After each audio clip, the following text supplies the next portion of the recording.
छोटी म्हणजे वयाने मी माझे म्हणजे मी साधारण 2000 किंवा 2002ला मी विचारात गेलेला आहे आणि माझे त्यावेळेच्या गुरु स्वामी पटवर्धन रानडे सर मॅडमचे वडील अतिशय छान आणि खूप चांगलं शिकवलेलं. पण मी नोकरी करत असल्यामुळे माझी मध्यंतरी आता जवळजवळ 20 ते 25 वर्षाची गॅप झाली आणि आता मी 7-8 महिने झाले मी नवी मुंबईमध्ये राहत होते, सैनला नोकरीला जात होते. मी खूप आजारी पडल्यामुळे मला सांगलीला शिफ्ट व्हावं लागलं, नाही लागलं आणि माझा कॉन्फिडन्स गेल्यामुळे.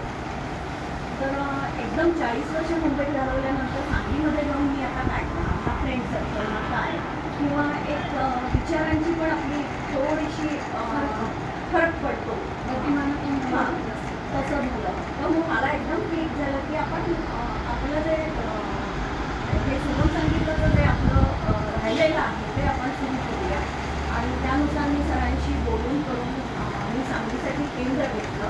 पण आता एजनुसार आणि मधल्या गॅपमुळे जे काही म्हणजे माझ्या गाण्याला लिमिटेशन्स येतात आता, त्यामुळे मी मग माझीच एक मैत्रीण जी अजून 15-20 वर्ष कार्य करू शकते अशी तिला माझ्याबरोबर घेतली आणि माझ्या घरी मी आत्ता जस्ट डिसेंबरपासून क्लासेस सुरू केले आणि ती सगळी सरांची काय म्हणतात आशीर्वाद आणि मी असं म्हणेन की समर्थ शारदा सुमन संगीत संस्थेच्या 2 पिढ्यांचे शिक्षक मी बनलेले आहेत जे माझे गुरु आहेत.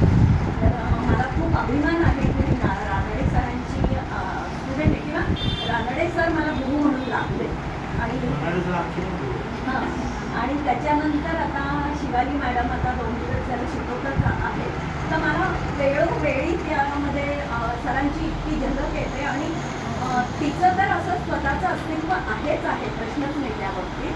पण सरांची सुद्धा मला खूप आणि या बॅचमध्ये मला वाटतं सरांकडे शिकलेली मीच आहे कोणत्या अशी. तर आणि आता मी आपलं जनशिक्षण संस्थेचं जे रोजगार उपलब्ध करून देणं त्याविषयीचं म्हणून मी 1 ते 2 वाक्य सांगू इच्छिते की